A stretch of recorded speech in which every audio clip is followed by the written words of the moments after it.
Hi, I'm Bill Mowry, author of The Ways of the Alongsider, and the training topic for today is, well, what do you do next?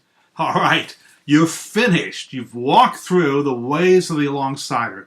Now, what are the next steps that you can take, or if you're a group leader, that you can help the people in your group take?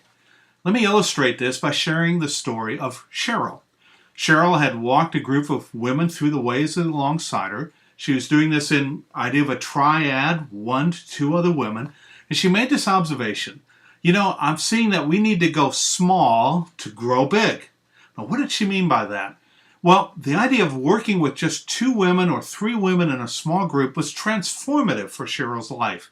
She discovered that when she went small, that is in a small group like this, she could kind of look these women in the eye, have a loving relationship with them, find that there can be accountability, application, affirmation taking place as they discover scriptures together. And all this could take place because it started small.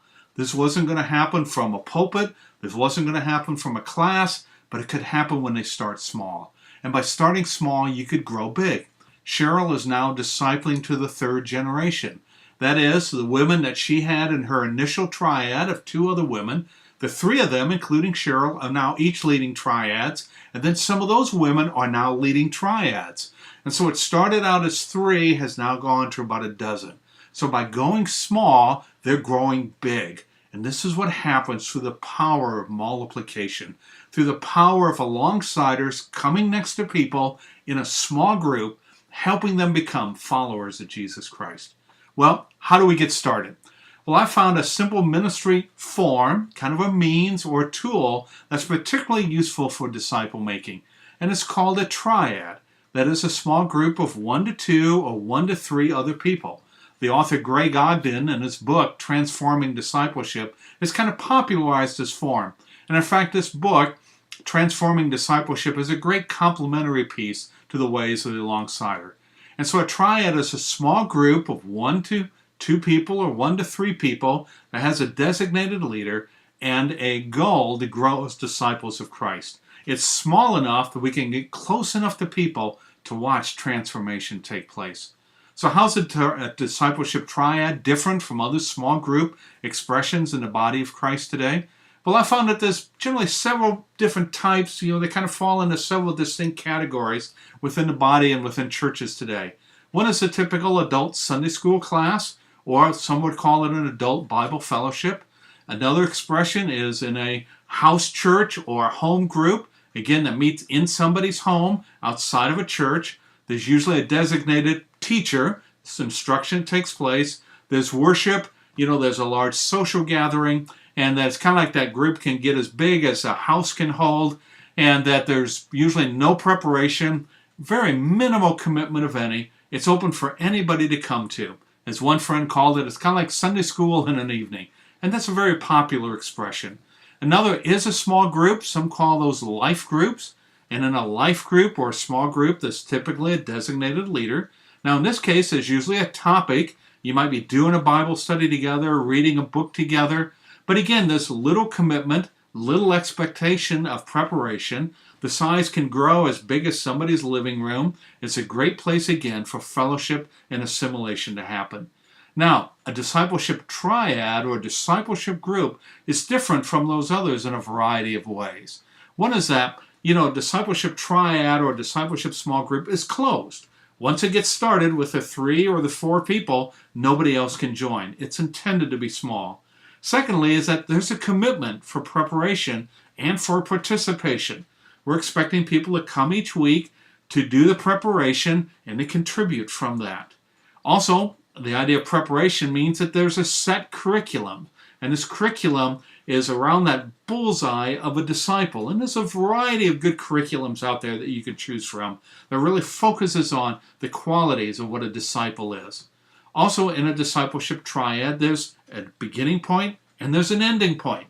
A lot of small groups, house churches, they kind of go on forever. And you're like a permanent member of this small group. Well, a discipleship triad or a small group has a beginning point and an ending point because there's an expectation that the men and women who have been in this triad experience are going to reproduce that into the lives of other people. Now, here's the last piece that distinguishes a triad or a discipleship group, and that is this is a place where the elements or the ways of the alongside are taking place. It's small enough so that we're in relationship with one another, so there's love and transparency and vulnerability that's taking place.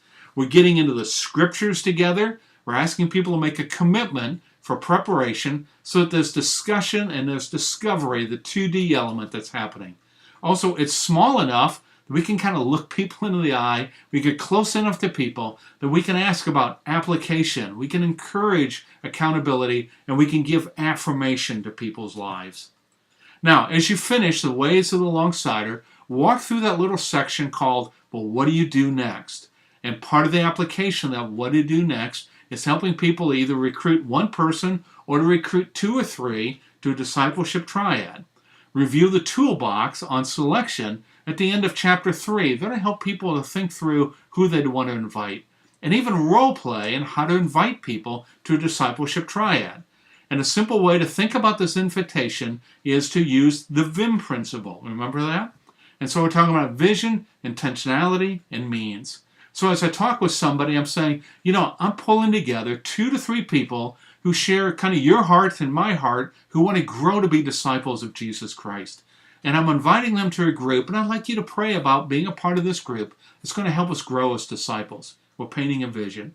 And then I'll talk about the intentionality. Well, this group is going to be a little bit different from others, in that we're asking people to come prepared. There's going to be kind of homework you're going to have to do, but we're coming to learn and to share that with other people. And so there's an intentionality to that. And then we describe a means. We're going to be using this book, whatever that might be, this Bible study, and we're going to meet on this evening and at this time and for X number of weeks. And so you're describing the means. And so right up front, you're providing a vision for disciple making.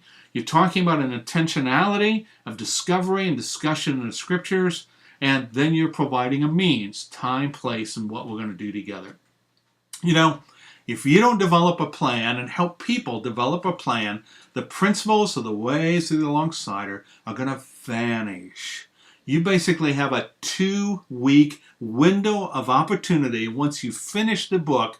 And if you don't take advantage of that 2-week window of opportunity to help people come up with a plan, the ways of the alongside becomes just another book that you put on the bookshelf, hidden away, and it was nice memories, but it never really generated life change in terms of helping people make disciples.